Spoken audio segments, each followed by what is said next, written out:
Você já se perguntou por que há crianças que nascem com órgãos debilitados, com microcefalia, com tantas limitações mesmo antes de verem a luz do mundo? E se eu te dissesse que atrás daquela fragilidade existe um propósito espiritual profundo, muito além do que a ciência pode enxergar?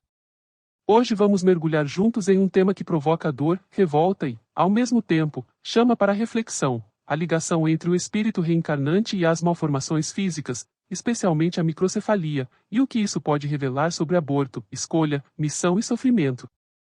Não será um conteúdo confortável. Vai confrontar convicções, despertar dúvidas e talvez ferir feridas. Mas é justamente aí que mora o crescimento. Você está pronto para examinar algo que muitos evitam? Permaneça comigo até o fim, porque tudo será revelado como peças de um quebra-cabeça divino.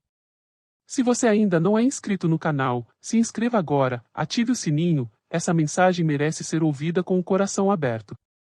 Agora sim, vamos seguir juntos por esse caminho de luz e questionamento. Gratidão pela possibilidade de poder comungarmos em torno de uma temática fascinante, que é a vida, nos seus desafios e nas suas soluções. E a vida? E a vida, diga lá o que é, meu irmão. É a batida de um coração, é uma doce ilusão. E a vida? Ela é maravilha ou é sofrimento? Alegria ou lamento? Diga lá o que é, meu irmão. Há quem fale que a vida da gente é o nada do mundo, é uma gota, é um tempo que nem dá um segundo.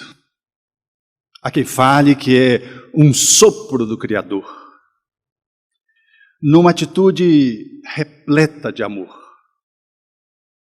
Você diz que a vida é viver. Ele diz que a vida é prazer. Ela diz que melhor é morrer, pois amada não é, e o verbo é sofrer. Eu só sei que eu confio na moça, e na moça eu ponho a força da fé. Somos nós quem fazemos a vida. Como der, ou quiser, ou puder. Sempre desejada.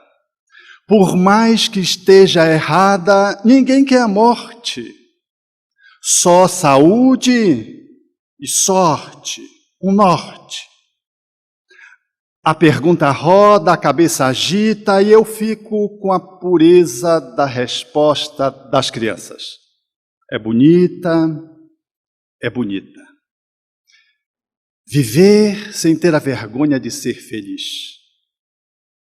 Cantar e cantar e cantar a beleza de ser um eterno aprendiz. Ah, meu Deus, eu sei que a vida podia ser bem melhor, e será. Mas isso não impede que eu repita, é bonita e é bonita.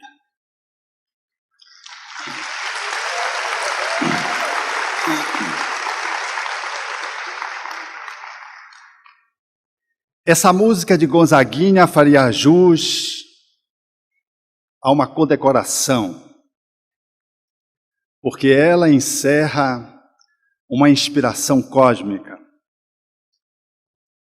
O autor dessa música, no plano espiritual, a hora, deve se beneficiar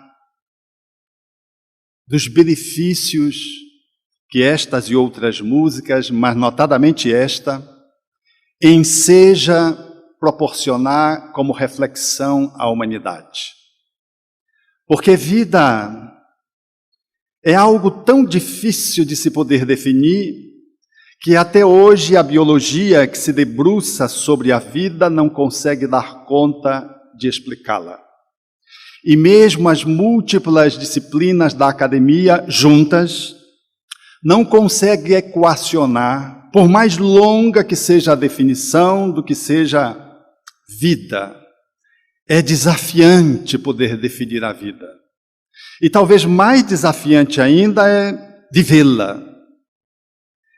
Todavia, a vida em si mesma, ela já nos é um encanto. Ela em si mesma, porque nos embute, suscita-nos uma perspectiva de movimentação que nos inclina ao viver, num pleonasmo, ao viver a vida. E é nesse âmbito, desse olhar de viver a vida, que a ciência que estuda o espírito, a ciência espírita, o espiritismo, nos enseja a trazer reflexões notáveis nesse campo que hoje ainda a academia timidamente começa a fazer os seus primeiros contactos.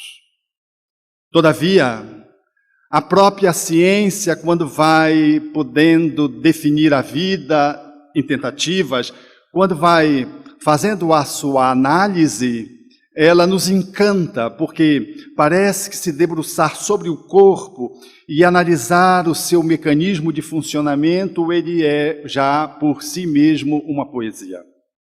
E imaginem que o surgir do ser, biologicamente se compondo, ele nos enseja a avaliar um dinamismo criativo que hoje, ainda hoje, com toda a tecnologia que nós conseguimos alcançar, com todas as investigações estabelecidas, nós não damos conta de poder abrangê-la satisfatoriamente. Quando os espermatozoides, eles acoplados na bolsa escrotal, experimentando o seu depósito fundamental no movimento de formação a cada 60 dias, lá no testículo para depois se dirigir ao epidídimo, depois ao duto deferente para finalmente caírem na uretra, eles são, a cada ejaculação masculina, quase que o dobro, se não mais do que o dobro, do que a população brasileira, numa ejaculação. O homem é capaz de proporcionar 500 milhões de espermatozoides em uma ejaculação apenas.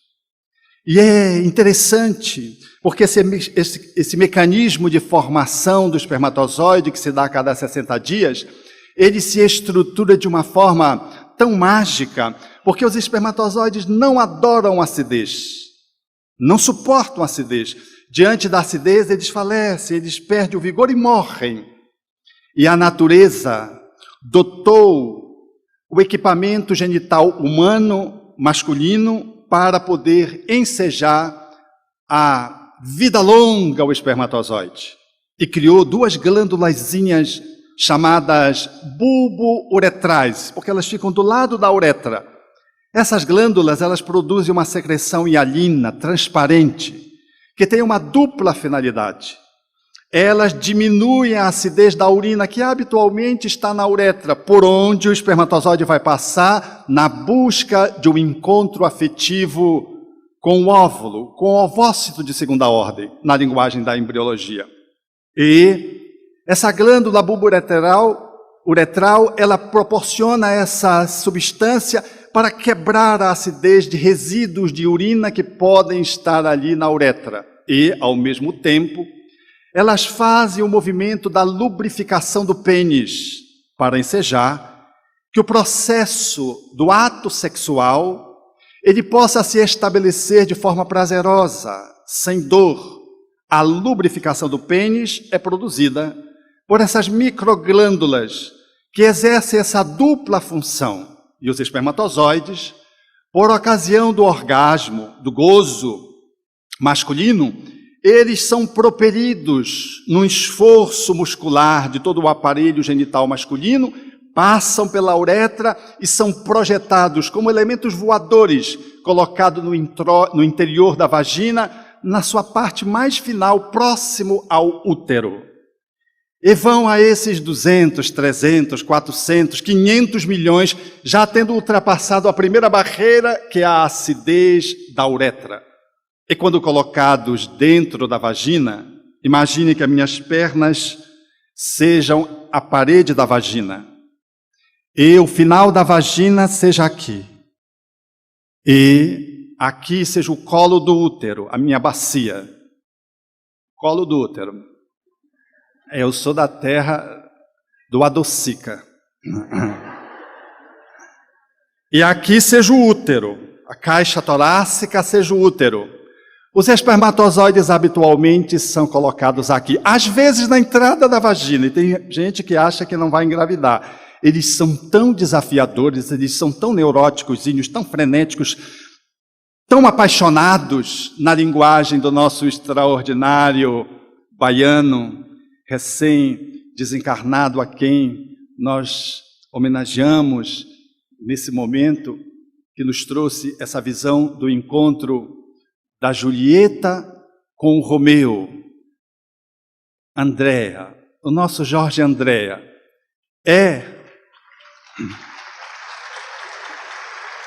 ele usa essa linguagem poética para dizer que o espermatozoide são os Romeus e o óvulo, o ovócito de segunda ordem, é a Julieta para o encontro amoroso.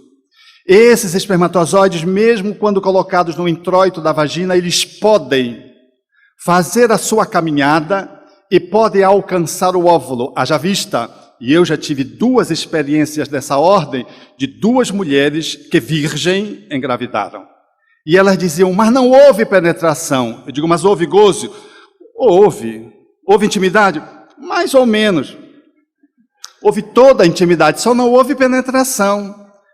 A membrana imenal estava posta, mas os espermatozoides danadinhos, como Romeus apaixonados, penetraram e foram ao encontro da Julieta que estava o aguardando. E fizeram o fenômeno da fecundação imprevista para aquelas 2 mulheres, que estou lembrando, que estabeleceram intimidades tais, mas supuseram que não tiveram um ato sexual. Mas a vagina é extremamente ácida, porque na biologia feminil, esse epitélio da vagina, ele produz glicogênio que, transformado pelos micro-organismos próprios da flora bacteriana vaginal, proporciona o ácido láctico que faz uma verdadeira asepsia a qualquer intruso que venha de fora, micro-organismo, vírus, bactéria, fungos, na tentativa de acessar o aparelho mais interno da mulher e colocar em risco a sua própria vida. Essa acidez, ela é resolvida porque ela é exatamente a contradição do processo da fecundação, porque os espermatozoides não gostam de acidez.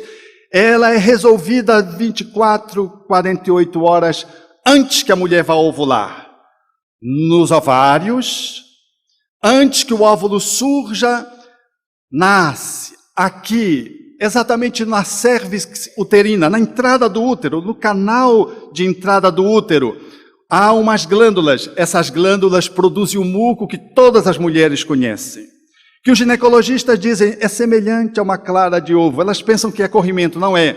É esse fluxo que vem da cérvix uterina, é que jorra esse fluxo para dentro da vagina para alcalinizar a vagina, ou para diminuir a acidez da vagina, que fica em torno de 4, 4,5. E esse líquido é tão abundante que às vezes ele vai para fora da vagina e a mulher pensa que está com corrimento. É esse líquido que recepciona na vagina, dá condições para que o espermatozoide, quando lançado no seu interior, ele possa sobreviver à segunda ameaça da sua existência. E conseguindo vencer, continuar a sua trajetória. Forma-se um lago vaginal. Mas se essa secreção, esse muco, ele protege a vagina, por ele ser viscoso, ele dificulta a entrada dos espermatozoides e de qualquer outro organismo. Então os espermatozoides, como se fossem verdadeiros nadadores ou corredores, eles têm que fazer muito esforço para penetrar por o canal de entrada do útero, para entrar na nave uterina, que é o santuário da mulher. O berço incomparável que a humanidade ainda está longe de descobrir a sua grandiosidade e que tem sido profanado nesses dias, transformado em campo de concentração. Eles ultrapassam, vencendo também as microvidas, as enzimas que fazem parte dessa estrutura da entrada do útero para impedir que micro-organismos possam invadir o útero. E eles, ao entrarem, agora menos de 1% já ficaram pelo meio do caminho, eles vão fazer a trajetória por dentro do útero e vão ou para um lado ou para o outro, porque são duas trompas. E é curioso que eles sabem qual é a trompa que está recepcionando o óvulo, porque tem um ovário de cada lado. Habitualmente, a mulher pode ovular de um num mês, ovular no outro, do outro. E eles têm um GPS que eles sabem para onde eles têm que se dirigir. E eles começam nessa desabalada carreira, usando a sua cauda. Eles são pequeniníssimos, eles não são visíveis a olho nu, eles medem 0,06 micras, o que significa dizer que só visíveis ao microscópio, mas eles são tão corredores, eles são nadadores tão incomparáveis, que como corredores eles correm na velocidade até de 3 milímetros por minuto. E eles, ao fazerem isso, são capazes de sair do interior da vagina e alcançarem o ponto de chegada até em 10 horas. O ato sexual, ele é da intimidade do casal, como os espíritos colocaram por André Luiz para a nossa cultura espírita. O espírito reencarnante, ele não fica lá, bora, transa aí que eu vou entrar, transa aí. Não, não fica. Eles aguardam, porque pós-ato sexual entra o mecanismo da reencarnação, que vai se estabelecer em torno de 12, 7, 10, 9 horas depois do ato sexual. E os espermatozoides, nessa velocidade incrível que Usain Bolt ficaria envergonhado, eles saem correndo, vencendo as distâncias e vão para a trompa que está recepcionando o ovário. E o curioso é que o ovário é uma estrutura linda da mulher, mede em torno de 3, 3,5 centímetros. E a cada 28 dias, eles produzem alguns folículos, dos quais, dentre esses folículos, apenas um amadurece e faz a extrusão, a exposição do óvulo, o ovócito de segunda ordem, óvulo na linguagem coloquial, popular, e somente um. E esse umzinho é a Julieta, que vem para um encontro extraordinário. Ela lança como que um grande grito, que a embriologia chama de quimiotaxia. É um fenômeno químico hormonal que fazem com que os espermatozoides, ouvindo esse grito, saiam correndo por dentro do tubo, da trompa, da tuba, na direção desse encontro momentoso. Enquanto isso, as franjas, como se fosse uma mão, ela vai, pega o óvulo e traz. Porque o óvulo, diferentemente das mulheres, ele não se move, ele fica paradinho. E as franjas, elas vão fazendo num batimento ciliar, e em movimento de contrações, vão trazendo o óvulo como se fosse uma escada, uma esteira rolante. E ele vai trazendo o óvulo. E quando o óvulo chega mais ou menos nessa distância, eles são surpreendidos, o óvulo, por os espermatozoides que chegam em torno de 100 a 200 dos 500 milhões de espermatozoides que saíram. E esses 100 a 200 envolvem o óvulo como se fosse uma festa. O óvulo, ele vem com material para se nutrir, porque senão ele morre. E esse material, ele precisa ser vencido. Esse fluido folicular, ele precisa ser vencido. E os espermatozoides começam a tentar dar o grande beijo, o grande abraço. E quando um consegue varar as duas estruturas que envolvem o óvulo, que embriologicamente chama-se corona radiata e zona pelúcida, quando ele penetra o óvulo, ele então estabelece uma enzima, como se fosse um sinal, como se fosse um cartão desses que a gente usa no hotel, e então a porta se fecha. Ou seja, o óvulo se fecha para que nenhum outro espermatozoide entra. Nesse momento, nós temos a fertilização, a fecundação, que se dá exatamente nesse ponto. A embriologia, no entanto, não consegue explicar, nem a andrologia, nem a medicina fetal, como é que se dá esse fenômeno de que um espermatozoide penetra e não o outro. Porque se chegaram 200, quem vai penetrar? A primeira hipótese é de que se foram 500 milhões, quem chegou são os mais aptos, não é? Porque tem espermatozoide que tem 2 cabeças, tem espermatozoide que tem 2 caudas, tem um espermatozoide que tem uma cabeça pequena, tem um espermatozoide que é cabeçudo demais. Tem vários espermatozoides atrapalhados. Eles não são todos normais, eles são que nem a gente. Tem uns mais normais, outros menos. Então, quem vai vencer essa viagem de 20 centímetros nessa velocidade incrível, como alguém que vai atravessar uma baía de um extremo ou outro a nado, chegará primeiro na outra margem quem? O mais apto, o mais veloz, o mais capaz, o que tem mais nutrição, que tem mais rigidez. Curiosamente, se é verdade que muitos espermatozoides atrapalhados, porque não conseguem caminhar muito, vão ficando a meio do caminho, às vezes quem chega lá é entre aspas, doente. Ele traz uma carga cromossômica alterada. Ele traz um cromossoma a mais ou um cromossoma a menos. Ora, ele está, de alguma forma, disfuncional em relação aos outros, mas por que é esse que conseguiu vencer a caminhada, o nado, e por que foi esse entre os 200, 150 que chegam? Porque foi esse que fecundou e não um outro melhorzinho, mais saudável. A embriologia não consegue explicar esses acasos da natureza.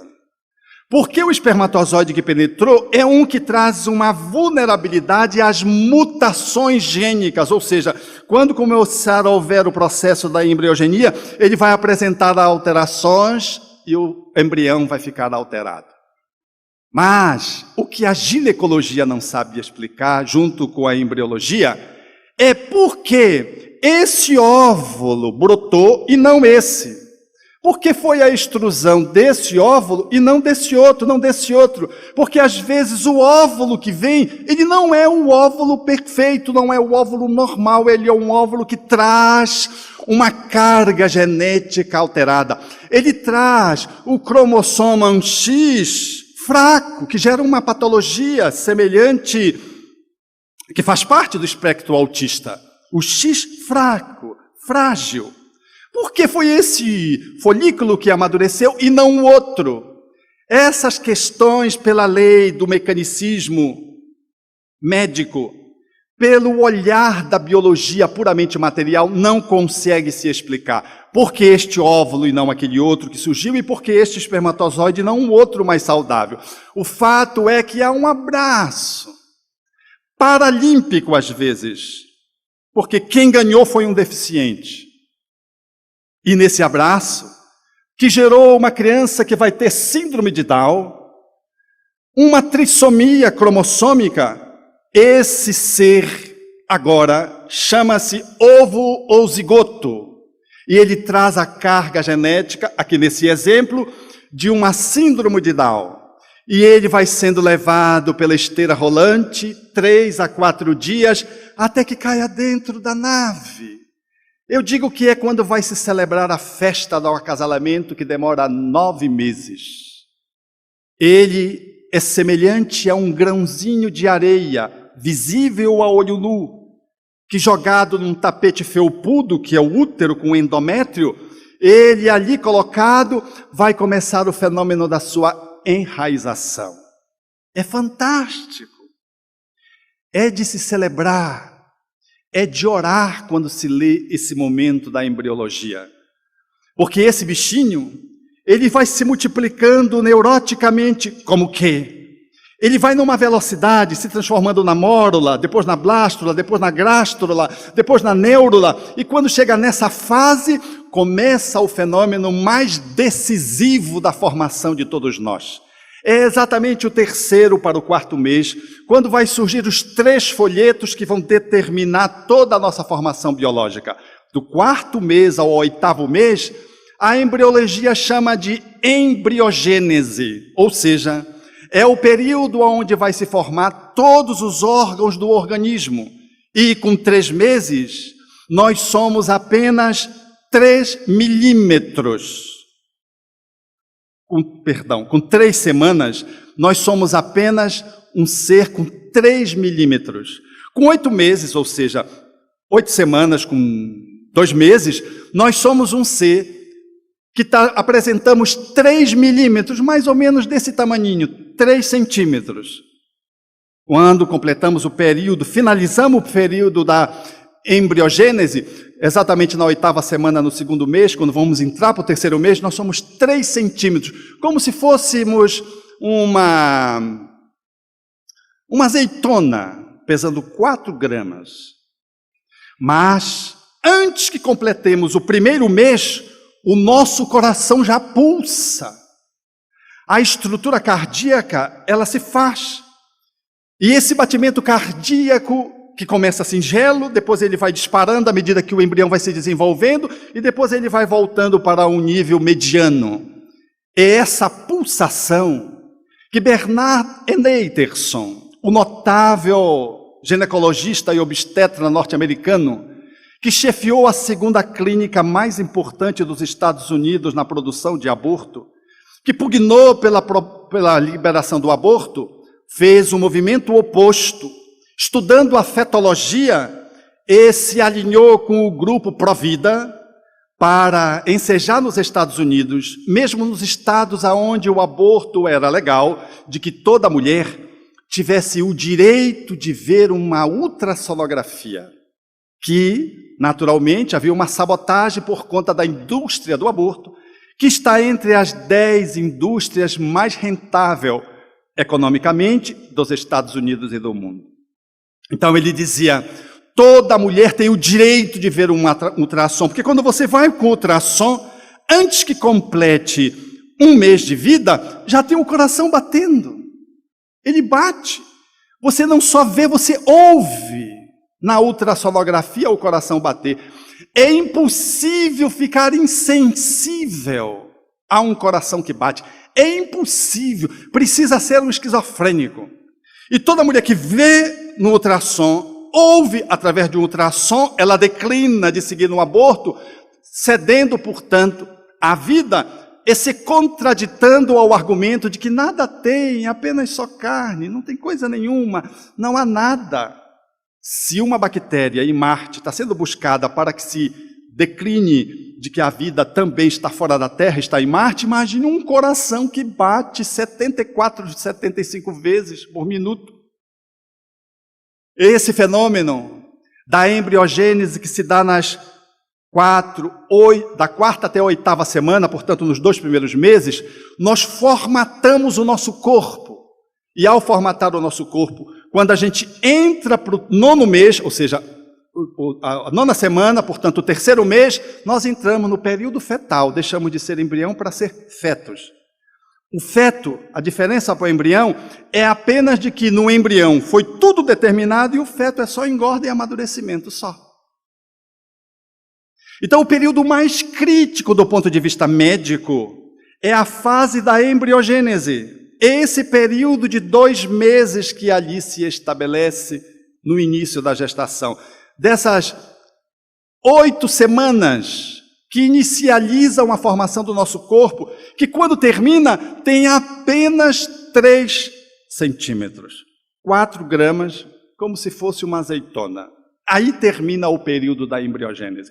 Vai começar o período fetal, que é o amadurecimento e o desenvolvimento do ser. É nesse período da embriogênese que o vírus da Zika, como o vírus de qualquer outra patologia que possa afetar o embrião, pode alcançar a mãe e alcançar o feto e determinar má formação congênita, determinar alterações congênitas. Esse é o período no qual nós somos mais sensíveis. O período fetal já é menos, mas ainda é possível de ser afetado, mas menos. É o período da embriogênese que nós somos mais afetados pelas medicações. É o início da gestação.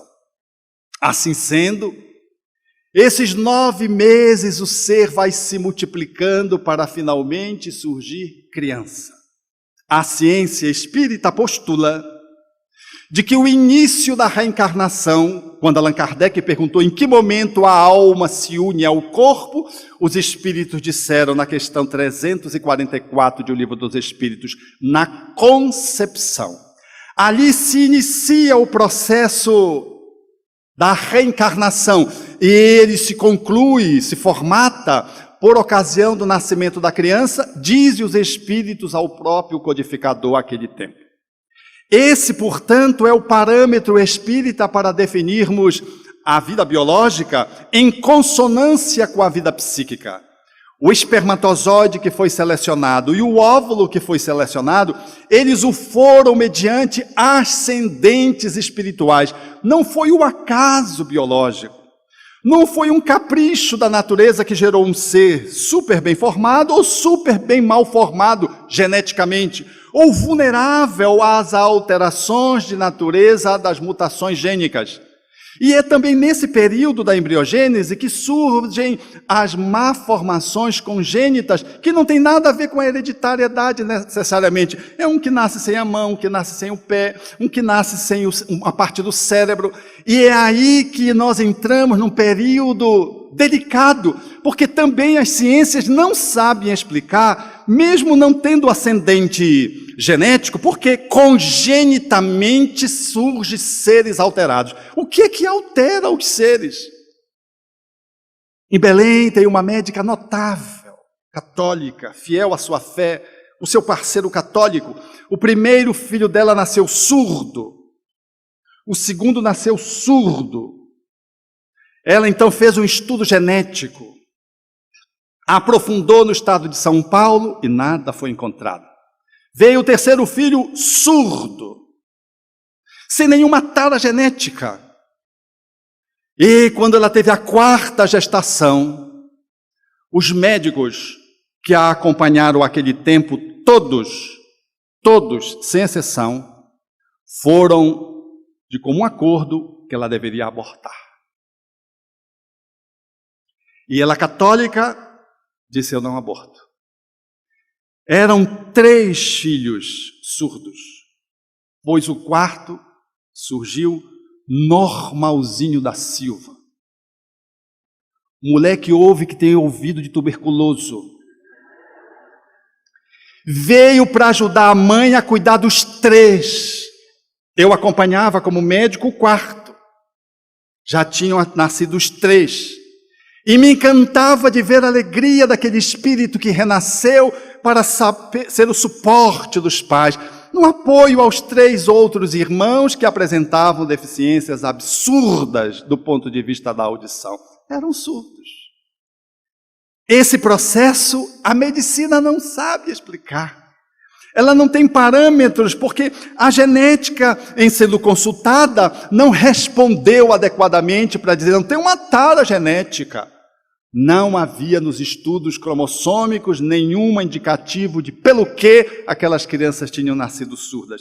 E do ponto de vista estatístico, ela tinha todo o apoio, e o apoio das autoridades médicas, que a despeito de ser crime, naquela época apontar o aborto nessa circunstância, como é também ainda hoje, ela se colocou contra e deu no que deu, uma família formosa. Esse processo, ele é engenhoso, e nós vamos conseguir entender melhor essa dinâmica do processo do renascimento quando nós mergulhamos nos ascendentes espirituais. É impossível olhar a vida numa perspectiva cerebrocêntrica, ou seja, que olha a vida como se fosse o cérebro. Nessa visão, nós estruturamos o cérebro como sendo a nossa única referência existencial. É uma visão materialista, mecanicista e habitualmente ateísta, de que a vida é decorrente da conjunção das moléculas, das células que organizam o organismo, e do organismo a parte mais nobre é o cérebro. Se o cérebro não está formado, você pode eliminar o ser, porque o ser não existe. E se o cérebro morreu, você pode eliminar o ser, porque o ser não existe. Esse olhar materialista, cerebrocêntrico, que reduz o ser humano ao cérebro, que diz que o amor, o sentimento, a emoção, a inteligência é decorrente dessa máquina cerebral, neuronal, ela é uma visão inteiramente dissociada da visão espiritocêntrica que a ciência espírita propõe, que coloca o centro da vida não no corpo, mas na alma. A vida, ela não se origina no cérebro, mas na dinâmica espiritual que antecede o cérebro. É esse olhar espiritocêntrico que o Espiritismo traz e nos cumula de bênçãos numa interlocução com a academia para que possamos olhar o ser para antes da formação do neuroblasto, mais ou menos no 14º dia do processo embriológico, quando surge a manifestação do nosso sistema nervoso central. Nós já somos nós mesmos antes do 14º dia, porque o ser, a inteligência, o amor, o sentimento, a nossa capacidade intelectiva, emocional, volitiva, ela está posta antes de que o cérebro se estabeleça a partir do momento da concepção. Qualquer um dos senhores que fizerem regressão para a primeira semana de vida vão descrever cenas que se estabeleceram quando a sua mãe ainda não sabia que estava grávida. Nas 2 primeiras semanas de vida, sua mãe ainda não sabia que você estava grávida, nem seu pai. E são capazes de fazer narrativas extremamente curiosas, algumas das quais que você pode apontar e confirmar de que o ser, ele transcende a dinâmica cerebral, porque ele o antecede, ele que modela o cérebro. Na visão materialista, o cérebro é a vida e a dinâmica mental é uma consequência. Logo, a nossa subjetividade, ela é um epifenômeno do cérebro, é uma consequência do cérebro. Na visão espírita é o contrário. O ser é a nossa subjetividade, é o espírito. O cérebro é o epifenômeno da mente, é ele que decorre da mente. O programador que articula a máquina é o espírito. E a máquina é o cérebro que ele dedilha, que ele aciona, que ele modela, mais ou menos perfeito ou imperfeitamente. Então é esse olhar que a proposição espírita faz e que se alinha com alguns ramos da academia que timidamente vem desde a década de 40 se colocando no mundo, com a parapsicologia de Heine, quando ele afirma que o psiquismo independe do corpo, não é físico, não é material, não é biológico, com as experiências de quase morte, onde a pessoa sai do corpo e vê o seu corpo. Ela está fora do cérebro e vê o seu cérebro. E as experiências de quase morte suscitam e se confirmam, porque quando a pessoa volta para o corpo, ela descreve o que aconteceu na sala cirúrgica, por exemplo, diz aonde se guardou a dentadura da pessoa. Não, guardaram a minha dentadura. Não, eu vi a enfermeira colocou na 3ª gaveta do armário tal. Vão lá na 3ª gaveta, está lá a dentadura do cidadão quando estavam tentando entubá-lo, reanimá-lo, tirando a dentadura. Ele estava fora do corpo vendo a cena. As experiências de quase morte, também da tanatologia, no leito de morte, elas também contribuem com a EQM para mostrar que a vida psíquica independe do cérebro. E Elizabeth Kubler-Ross, talvez a mais notável tanatologista do mundo, documentou de que a vida estava fora do corpo nos seus estudos, nas suas pesquisas, e há um dos casos mais fascinantes, que é com a senhora Schwartz. Ela fazia a doutora Ross nos Estados Unidos, ela era suíça e morava nos Estados Unidos. Foi pediatra, depois foi psiquiatra, estudava os pacientes terminais. Ela fazia encontro com os estudantes e fazia entrevista com os pacientes terminais. E uma vez veio essa senhora, chamada a senhora Schwartz. A senhora Schwartz era uma senhora curiosa, interessante, porque a enfermeira disse: doutora, essa é uma mulher que não morre. Ela vai para a UTI e não morre. Ela já foi quase 10 vezes para a UTI e não morre. E a senhora Rossi ficou curiosa, porque a senhora não morria, já que ela era uma terminal, mas não terminava. Levou a entrevista e descobriu na entrevista, e conversando com a senhora Schwartz, que ela não morria, porque ela tinha um filho que era de menor, e o esposo era esquizofrênico, ela tinha medo de morrer e deixar o filho desamparado. Então a doutora Rossi disse que havia uma instituição nos Estados Unidos, pública, que poderia fazer com que ela, em comprovando que o esposo era esquizofrênico, passasse a tutela do filho para uma outra pessoa. E ela assim o fez. Então a doutora Rossi, como que, tinha liberado a senhora Schwartz para morrer. Curiosamente, depois de um ano, lá vem a senhora Schwartz. Doutora Rossi, eu quero ser entrevistada de novo. E a doutora Rossi disse, não, eu não entrevisto uma pessoa 2 vezes. Não, mas eu tenho uma coisa muito importante para dizer na entrevista. Não. Ela insistiu tanto que a doutora Rossi cedeu. E ela começou a falar das mesmas histórias. Quando ela notou a inquietação da psiquiatra, porque ela estava repetindo as histórias, então ela foi para o ponto que era novo. É que ela tinha novamente feito uma parada cardíaca dentro de um novo internamento em UTI. E quando ela fez a parada cardíaca, a enfermeira veio, notou, viu um sangramento, voltou e foi chamar a equipe médica para a ressuscitação. E ela estava fora do corpo e ela viu. O médico entrou e começaram a ressuscitá-la. E um estudante, que era um assistente, nervoso, começou a contar piadas. Ela ouviu a piada, depois ela reproduziu a piada para o médico. E lá pelas tantas, o que aconteceu com a senhora Schwartz? Voltou para o corpo. Dizia, danada era que nem gato, não morre. E ao voltar, ela disse para a equipe médica que ela viu tudo de cima, que ela estava desconectada do corpo e narrou as cenas, narrou a piada do estudante. E quando ela narra isso, os estudantes estão pensando que ela é da Cuca. E a doutora Rossi dando uma maior credibilidade. Quando ela saiu, a doutora Rossi foi conversar com os alunos e a doutora Rossi confirmou de que dava credibilidade. Aí os alunos começaram a achar que a doutora Rossi também não funcionava bem. Porque todo psiquiatra, no olhar da maioria, parece que não funciona bem. Você veja que ninguém diz assim, lá vai meu psiquiatra. A gente diz, lá vai meu cardiologista, lá vai meu pediatra do meu filho, mas ninguém diz, lá vai meu psiquiatra. Se o psiquiatra chega, a pessoa vira o rosto, porque não quer cumprimentar o psiquiatra, que alguém pode ver e interpretar mal. Porque é médico de doido, não é médico de doido, é médico para não deixar a gente endoidar. É o contrário.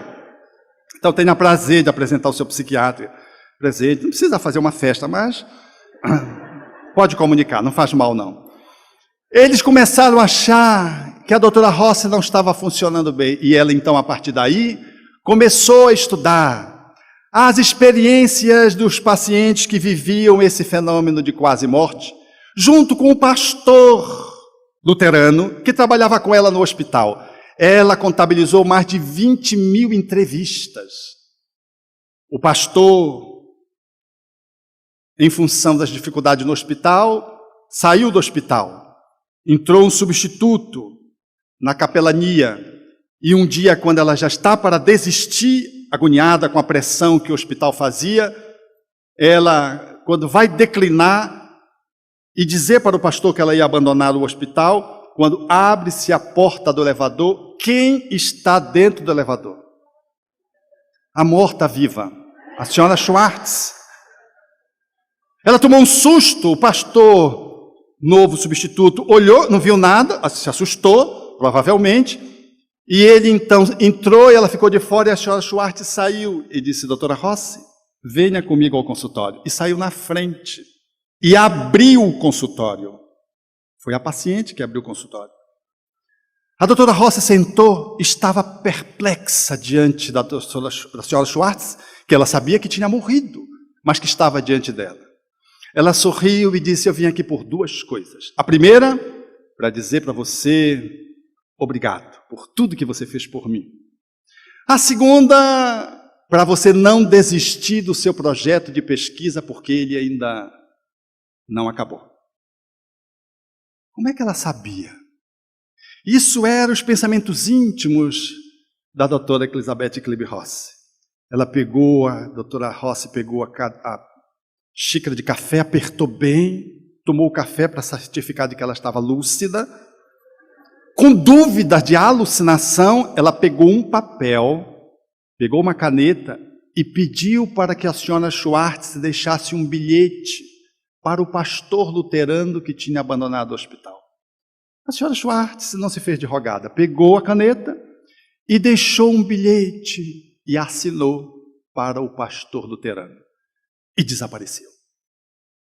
Ela olhava, o bilhete estava escrito, dirigido ao pastor Heine, e a assinatura da senhora Schwartz. Esses eventos e outros mais concretos e visíveis e robustos, estão surgindo na academia aos poucos, vindo ao encontro da visão espiritocêntrica que o Espiritismo propõe. Nós somos um ser que transcendemos o corpo antes dele e seguimos pós a sua morte, experimentando a vida como um fenômeno eternal e não como um fenômeno terrenal. A vida biológica é biológica, mas a vida, ela transcende a vida biológica, incluindo-a. E é nessa perspectiva espiritocêntrica que o Espiritismo nos traz essa visibilidade de que tudo está suscetível a uma lei de causalidade e não de casualidade. O acaso é a expressão com que o divino assina a sua obra para se manter oculta. Mas a vida, ela funciona num fenômeno de causa e efeito.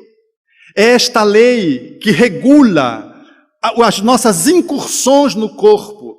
Dentro da vida, várias existências. Logo, a reencarnação, que também no século passado, timidamente começou a surgir com as contribuições de Banerjee na Índia, com as contribuições de A. Stevenson nos Estados Unidos, esse médico canadense que pesquisou, e a sua última publicação é notável porque ele relaciona a biologia, a reencarnação e as marcas de nascença. O nosso Hernani Guimarães Andrade no Brasil, criador do Instituto de Psicobiofísica brasileiro no estado de São Paulo, que propôs pesquisa na reencarnação, mostrando a reencarnação como uma lei natural, sem o que nós não podemos entender o fenômeno da embriogênese. Não podemos entender a seleção do espermatozoide e do óvulo. E não podemos entender as taras genéticas e, igualmente, as alterações congênitas. Assim, nós conseguimos entender de que, segundo a lei de causalidade, é o espírito que se vale de uma alteração orgânica, ou de um vírus, ou de uma bactéria, ou de uma radiação, e modela um corpo alterado ou não, de conformidade com as suas necessidades. Eu conheci em Brasília o Alberto da Rocha, filho de um casal mimoso, que eu tive a oportunidade também de conviver com ele algumas vezes. Nancy, Leda e Narciso é o casal, hoje já bem idosos. Esse casal, quando ela tinha 24 anos, ela engravidou e experimentou o vírus da rubéola, que lembra o vírus da Zika. E experimentou o vírus da rubéola exatamente nesse período crítico da gestação, onde as marcas, as alterações promovidas pelo vírus, as alterações de natureza infectológica, se estabelecem no corpo. E quando Dona Leda Rocha foi consultar-se com seus 24 anos, o médico constatou a rubéola, ela estava doente, e disse, você precisa fazer o aborto, é rubéola. Ela disse, mas por quê? Disse, porque ele vai apresentar, ele vai nascer cego, surdo, pode nascer um monstrinho. Ele disse, doutor, deixa a minha criança nascer, deixa o monstrinho vir. Aí ele achou que era coisa de mulher, que mulher é muito sensível, ele pegou, foi com o pai que trabalhava no hospital, que era o Narciso. Chegou com o Narciso e disse, Narciso, sua esposa está com rubéola, está doente, e tem que fazer o aborto. Disse, mas por quê? Não, porque vai nascer um monstro. Aí o Narciso olhou para ele e disse, esse monstro vai me comer? Aí o médico deu um sorriso sem graça, um sorriso amarelo, porque ficou meio sem jeito. Disse, nem tanto. E disse, deixa o monstrinho nascer, mas vai nascer alterado. Aí Narciso perguntou, o que disse a Leda? Não, para vir, então que venha. Nasceu o quarto filho. Você veja, uma mulher com rubéola, já tendo 3, era o quarto filho. Nasceu uma criança diferente das outras, porque robusta, com os olhos claros, diferente dos irmãos. Loura, que ficou sendo apelidada, depois que foi crescendo, como o alemão grosso, porque ele era imenso. O mais bonito dos irmãos, se é que se pode estabelecer um critério de beleza, porque é muito subjetivo. Mas o Alberto da Rocha foi essa criança fantástica, que se desenvolveu, nasceu e se desenvolveu normal. Normal não da Silva, normal da Rocha. E quando chegou na escola, era o primeiro aluno da escola. Depois fez medicina. E na época em que eu escrevi o livro que está publicado, Respeite a Criança, Cidadania desde a Concepção, em que eu narro a história dele, ele tinha feito mais de 120 mil atendimentos de crianças. E ele faz uma declaração que eu introduzo no livro, quando ele diz: eu fico pensando, se minha mãe tivesse me abortado, das crianças que eu acolhi no atendimento público, das outras que eu salvei na emergência, dos trabalhos educativos que fiz junto aos pais, das minhas 2 filhas que nasceram, e ele vai arrolando as consequências.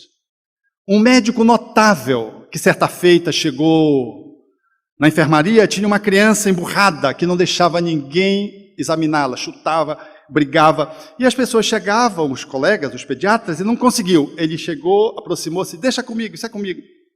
E aí o pessoal estranhou, porque já tinha sido mais de um que tinham abordado a criança e não conseguiu examiná-la. Ele chegou lá, quando o pessoal ficou olhando, ele estava examinando a criança todinha. Ele disse: o que aconteceu com o Alberto? Como é que ele conseguiu examinar? Depois a criança saiu sorrindo da enfermaria. Aí o povo ficou muito intrigado. No outro dia, quando o Alberto chegou, de novo a criança emburrada, dando coice, não deixava ninguém examinar. O Alberto: se você não conhece a psicologia infantil, cara, pode deixar, está comigo, dá licença.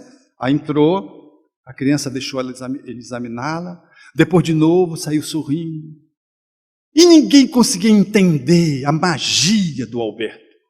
Qual era a pegada que ele tinha para poder transformar as resistências em vulnerabilidades e a acessibilidade para atender a criança. Por fim, uma colega que estava se transformando de posto, que isso era no hospital público, ela disse: eu vou mudar, mas eu só saio daqui depois que você me disser como você conseguiu examinar aquela criança. Eu disse: psicologia infantil. Eu cheguei com ela e disse: tu quer ganhar R$2?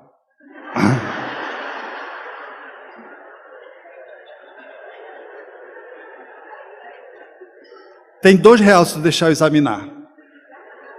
A criança, aí ele pegou e disse assim: tem mais R$2 para tu sair rindo.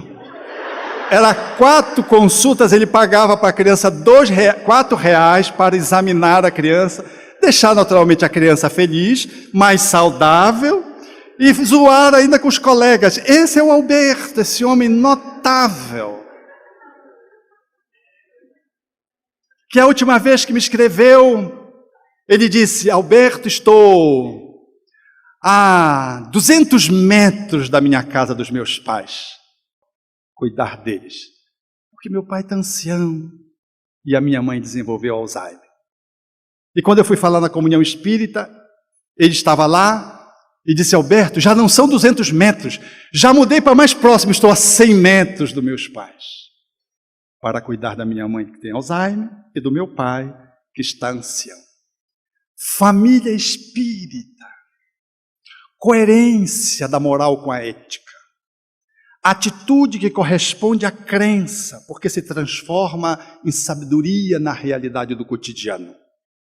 Dona Leda e seu Narciso eram espíritas. Se viesse monstrinho, como veio, e olha que tamanho de monstro veio, ele deveria vir para que eles pudessem atendê-lo. Porque essa é a dinâmica da compreensão espírita. Eu atendi uma criança antes disso. Na evangelização do Centro Espírita Ivon Costa, tinha uma jovem que era minha evangelizanda.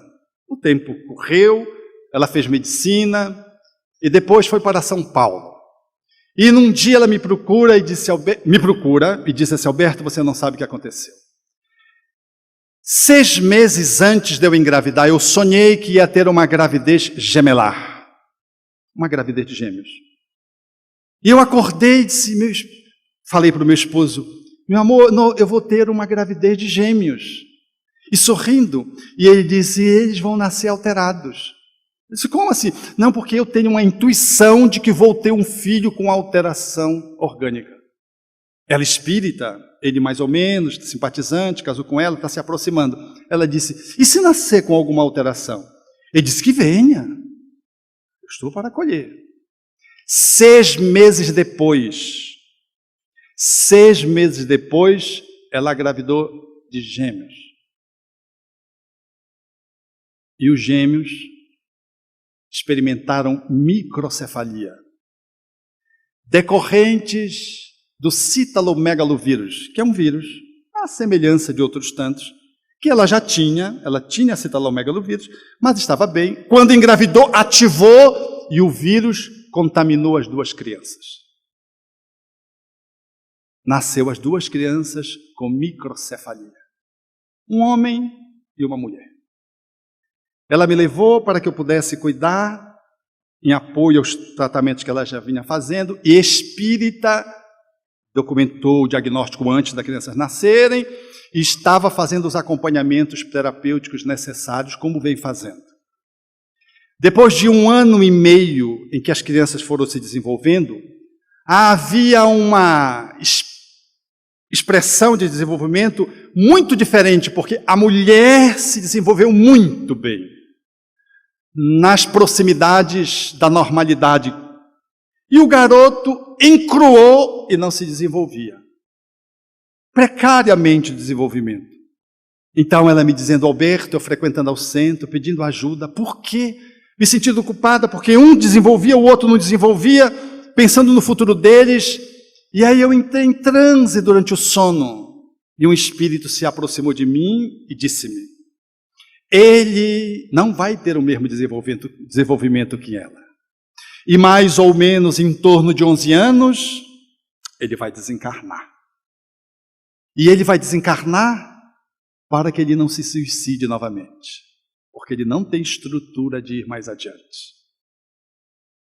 Ela disse, eu acordei em lágrimas, porque era a explicação que eu precisava ter para ficar com o coração sereno, vendo 2 filhos, um se desenvolvendo, o outro não, sem saber porquê, mas agora, à luz do pensamento espírita, e com esclarecimento, eu me dei conta de que ele está seguindo o ritmo terapêutico dele, e vai até o ponto que deve ir.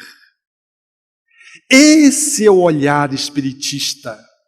Quando nós olhamos do mais alto, dentro da lei de causalidade, o processo da evolução, de que cada um tem aquilo que merece na fala de Jesus, a cada um segundo as suas obras. E de que as alterações orgânicas, elas vêm em consonância com as necessidades específicas que nós apresentamos. E de que o nosso sistema regulador de análise, de julgamento, não se pode adstrir a um processo biológico. Porque se fizermos isso, corremos risco de fazer como fez o Supremo Tribunal Federal numa atitude de rara infelicidade. Quando, um dia depois de uma mensagem de Joana de Ângeles, aprovou os abortamentos dos fetos anencéfalos.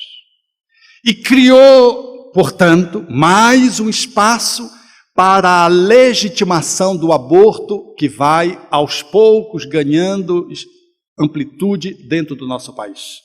Dizendo da inviabilidade da criança pós-útero. Porque o feto anencéfalo, que é uma palavra um pouco inadequada, porque ele tem encéfalo, mas tem parte do encéfalo subtraída num fenômeno de congênito, ele não tem a calota craniana, habitualmente não tem os hemisférios cerebrais ou parte deles, mas ele tem o tronco cerebral.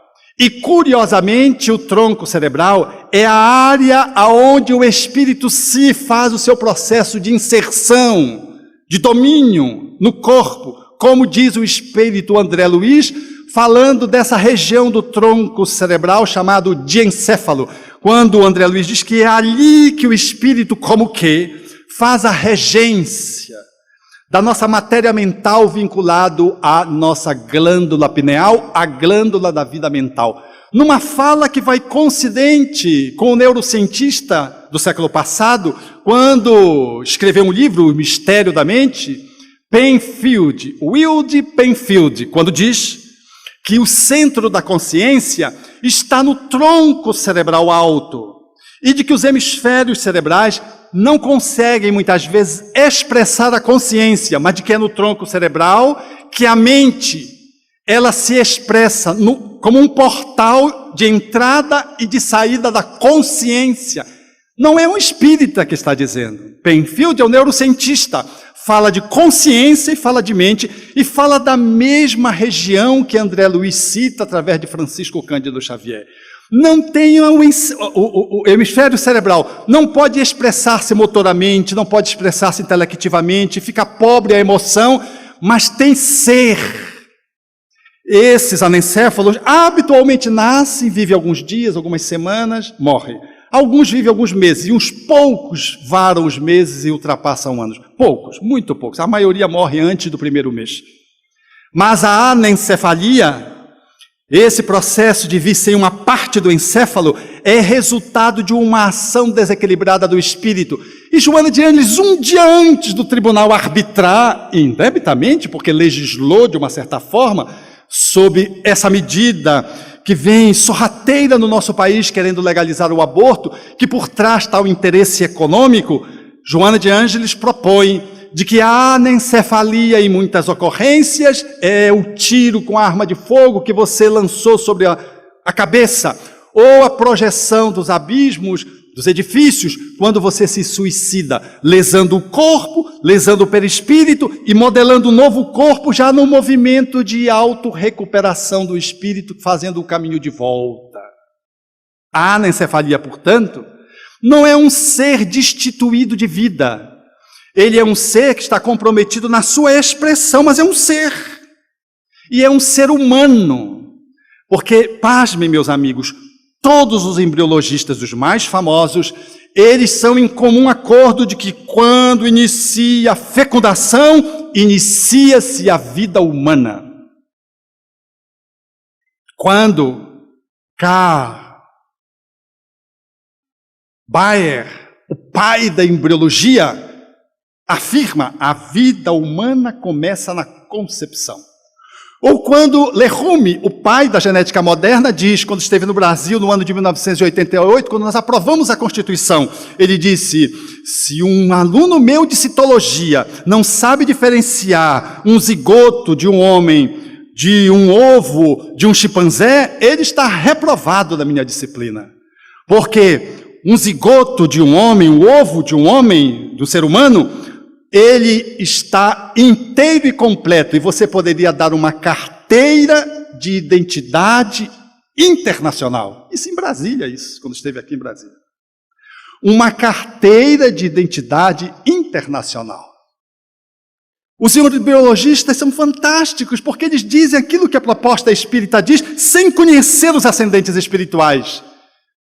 Quando, na fala de Dernival, por exemplo, da Silva Brandão, quando ele diz, quando há fecundação, cria-se um novo sistema independente da mãe. E ali está um ser humano e completo. Ser humano, diz ele, porque o humano é humano desde a concepção.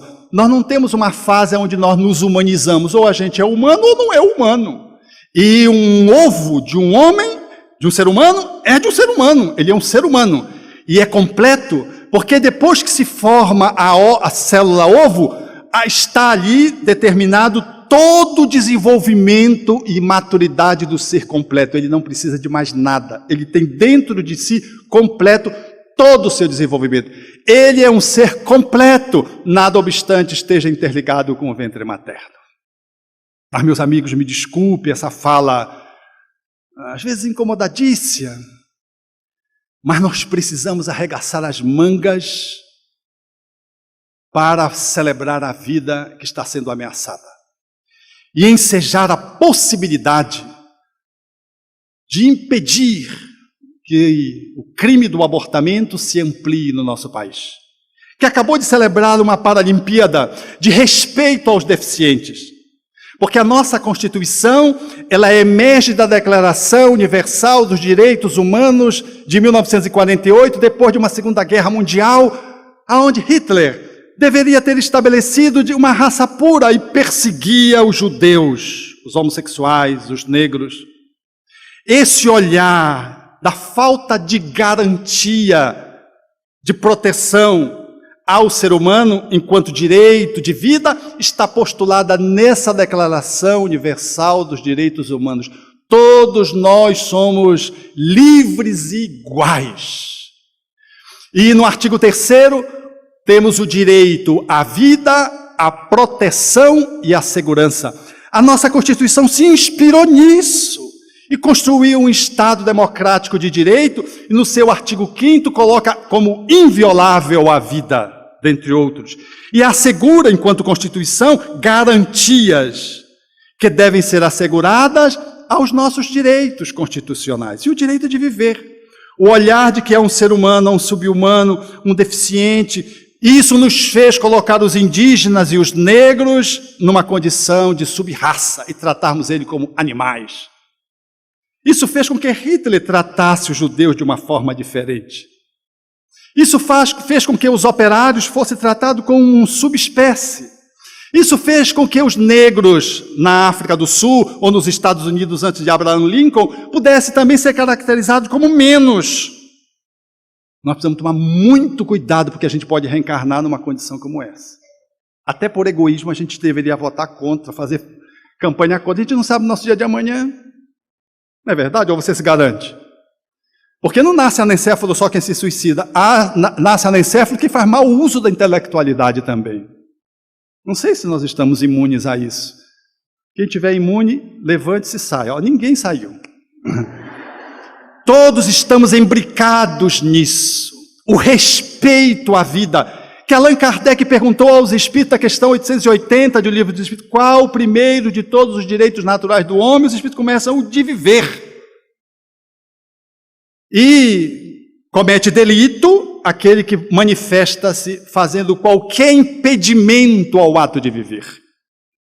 Para nós espíritas, caríssimos amigos, a vida, ela tem que ser celebrada. Apenas uma circunstância pode ser evocada para impedir que a vida siga o seu curso numa perspectiva de destruição, que é quando a mãe corre risco de vida, o chamado abortamento terapêutico. Por quê? Porque é uma vida que não vai lograr estabelecer, não vai vingar, e coloca em risco a vida da mãe. Nessa circunstância, quando o embrião, ao invés de cair no útero, fica na trompa e se desenvolve, você, medicamente, tem que intervir, porque esse embrião vai se desenvolvendo, estoura essa trompa, morre o embrião e morre a mãe de sangramento de hemorragia interna. Não há nenhuma outra circunstância pela qual nós chancelemos o aborto que não seja apenas nessa circunstância. A mãe correndo risco de morrer. Se ela não correr risco, e mesmo no risco de morrer, ela é consultada, ou seu representante legal, para arbitrar. Porque algumas mães, às vezes, querem correr o risco. Não numa gravidez ectópica como essa citada, mas às vezes há patologias que podem colocar em risco a sua vida.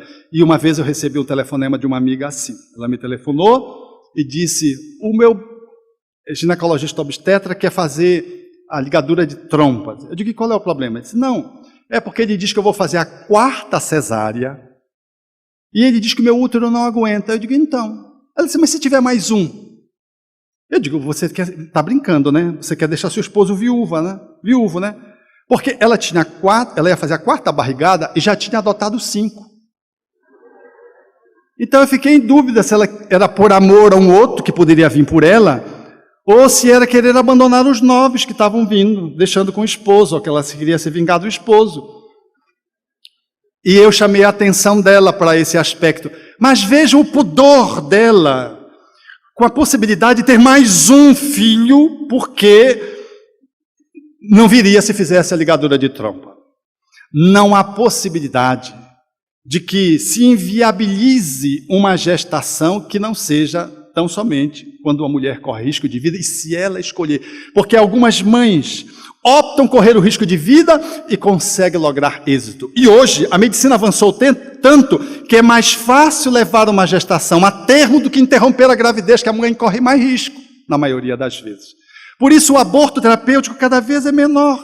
Não há nenhuma outra circunstância plausível que se legitime o aborto, do ponto de vista da visão ético-moral espírita, que preconiza a vida mesmo em circunstâncias tão especiais como a do estupro. É uma das experiências mais dramáticas, porque a violação da intimidade materna a transgressão da afetividade, sem sombra de dúvida, é a situação mais limitante para uma gravidez. Mas mesmo no estupro, não foi a criança quem cometeu o crime e não se lhe pode imputar a responsabilidade e eliminá-la, porque não foi ela quem cometeu o crime, foi o estuprador que tem que ser alcançado pela justiça. E se a mãe não der conta de ficar com a criança, doe para o Estado para que o Estado encontre um lar substituto. Mas não aborte, porque o aborto não vai resolver o problema da primeira violência. E cria um espaço interno da mãe que todas as vezes que aborta, dentro de si mesma, gera-se um conflito.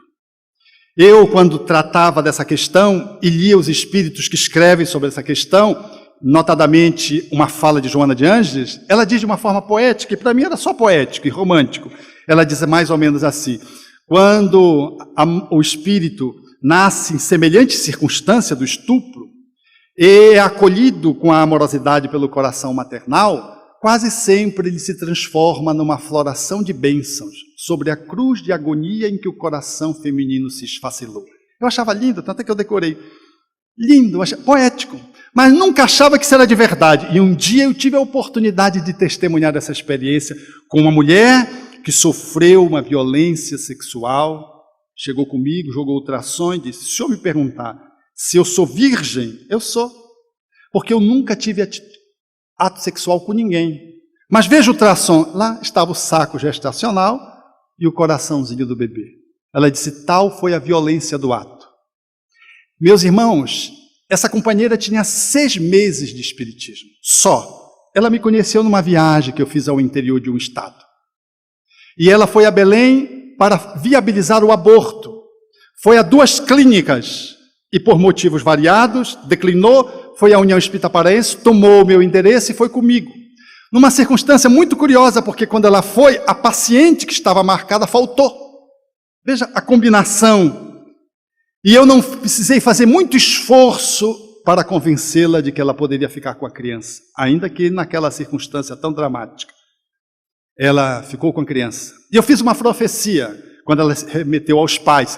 Mas e os meus pais? Meus pais vão querer matar a pessoa que tinha violado ela. Eu disse no início, sim, esse vai ser um grande risco. Mas depois, sobre a criança que você acha que os pais vão rejeitar, você vai ter dificuldade de educar. Porque pai é uma coisa, avô é outra. Você vai ter dificuldade de ser mãe do seu filho, porque os pais vão querer ser a mãe pais deles. Não deu outra. Mais ou menos 7 anos, ela me mandou uma foto e escreveu atrás. Como se o garoto escrevesse para mim. Era um menino. Obrigado por você ter contribuído para que um dia essa foto existisse. Eu acompanho até hoje essa mãe. E num dos últimos encontros, quando eu me despedia dela, ela me abraçou. A criança hoje é um adulto, ela compôs uma família, está perfeitamente inserido, criança com nível superior, e ela me abraçou e disse: eu oro pelo Senhor todos os dias. Duro isso, né? Eu não pensei que um ato tão dramático pudesse ser uma floração de bênçãos sobre a cruz de agonia em que o coração feminino se esfacelou. Naquele momento o coração está esfacelado, mas esse espírito que eu conheço é uma graciosidade, ele é a alegria da casa. Veio naquela circunstância dentro da lei de causa e efeito, porque ela não fez nada para sofrer o estupro, mas veio, ela acolheu e a vitória é crescente. E essa mãe me dizia com lágrimas nos olhos, ao se despedir de mim, que ora todo dia por mim, dá a demonstração cabal, com mais de 24 anos que esse evento se estabeleceu, de que é verdade de que a vida pode ser celebrada, mesmo quando ela surge em circunstâncias tão especiais, tão especiais. Por isso o Espiritismo tem essa grandiosidade, esse volume, essa robustez. Nada contra alguém que declinou da vida e escorregou e fez o aborto. nenhum terrorismo com as mulheres e homens, porque isso não é um problema só das mulheres, é também dos homens, que abriram mão de uma possibilidade e por um momento de maturidade, no impulso, pressionadas, por vários outros motivos, cometeram o aborto. Nada na visão espírita de que vai ser abortada, de que vai nascer sem cabeça, sem pé, sem mão. Isso é terrorismo. O espiritismo não é uma doutrina de terrorismo. O espiritismo é uma doutrina de educação. E que nos chama a atenção que se eu me equivoquei, levanto-me e vou proclamar a vida, porque eu destruí um corpo, não destruí o espírito. E posso fazer um movimento de retomada dessa vida, colocando-a dentro da minha consciência, num movimento gradual de reparação, a tal ponto que mais tarde eu serei capaz de falar de mim mesma, de mim mesmo, como homem, como mulher, de um aborto que eu protagonizei como uma experiência que se concretizou como uma lição hoje, e eu tenho autoridade para dizer para o outro, não aborte, isso não é bom. Através do amor que cobre a multidão dos erros, entregando a minha vida para proteger as crianças, para evangelizar, para proteger uma mãe solteira, para entrar no Brasil sem aborto, essa instituição notável que tem feito esforços hercúleos, no momento em que o Supremo Tribunal Federal está agendado para se pronunciar sobre o Zika vírus. Está na mão da Carmen Lúcia, presidente do Supremo, para que ela dê a sua manifestação de que toda mulher que esteja vitimada pelo vírus da Zika legalmente pode estabelecer o aborto. Ainda que isso passe e seja assim, será legal, mas não será moral. O Instituto Evandro Chagas, em Belém do Pará, no último dado que eu coletei, de 90 grávidas por Zika, 1 nasceu com microcefalia. 1 nasceu com microcefalia. E é um instituto sério, de respeitabilidade internacional. Nasce com microcefalia quem pode. Não é o vírus que tem poder. Nós estamos aqui, tem vírus, bactérias, fungos. Nós não somos doentes. Você tem vários vírus dentro de você e está aí. Vírus da tuberculose, você pode ter o bacilo de Hansen, e você não é uma pessoa que tenha uma doença infecto-contagiosa, porque você está harmonizado. Ou, num dado momento, pode surgir quando, no quadro das suas necessidades específicas, surgirem demandas que precisam ir ao encontro das suas necessidades de aprendizado.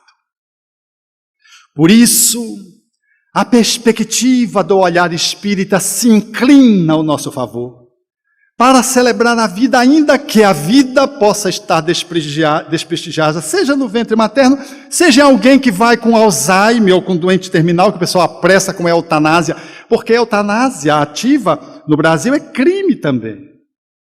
E, no entanto, muitos começam pelo aborto para mais tarde generalizar a morte no nosso país. Tenhamos muito cuidado e façamos o nosso alistamento nos sites Provida. Sejamos aqueles que nas caminhadas Provida engrossemos fileiras e onde estivermos celebrando a vida em nós, sejamos aqueles que comunicam a vida para os outros, porque só quem tem um corpo sabe valorizar a vida que tem. Os seus pais acolheram você. Do jeito que você é assim desse jeito, aí meio atrapalhado às vezes, né? Corporalmente, né? Alguém nem daria muito por você, né? Intelectualmente, às vezes, né? Com os conflitos que você tem, se fosse avaliar. Mas nossos pais nos amaram a esse ponto. E eu digo mais, pense numa pessoa que você ama profundamente. Pense. A pessoa que você mais ama na vida. Agora pense que se essa pessoa cometesse um delito por impulso e se suicidasse, e fosse para um umbral, e um espírito amigo chegasse com você e dissesse, olha, essa pessoa que você mais ama está lá, tem uma chance para ela dar uma melhorada logo, você vai recebê-la como um anencéfalo, ou vai recebê-la e ela vai ser contaminada pelos vírus, você vai ser contaminado pelo vírus da Zika, ela vai nascer com microcefalia. Você aceitaria receber dessa pessoa Você tem alguma dúvida que você receberia essa pessoa?